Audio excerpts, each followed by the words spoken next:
Hari ini kami kedatangan tamu dari Ketua DPR Kota Banda Aceh, Bapak Farid Nyaumar. Jadi udah lihat-lihat pelayanan tadi, juga kita ngopi bareng di kantor Dukcapil. Silakan Pak, ada yang mau disampaikan? Ya. Assalamualaikum warahmatullahi wabarakatuh, sahabat. Berbahagia sekali saya hari ini dari Banda Aceh bisa berkunjung ke Aceh Tengah, dan saya sangat surprise melihat pelayanan di Dukcapil Kabupaten Aceh Tengah. Luar biasa, di bawah kepemimpinan Pak Mustafa Kamal. Banyak terobosan-terobosan yang dilakukan, inovasi, kreativitas, sehingga kita datang ke kantor seperti serasa di rumah.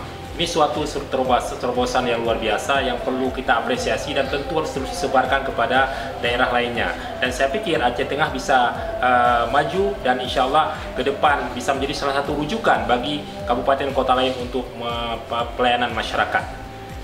Mantap. Baik Pak. Terima kasih Bapak.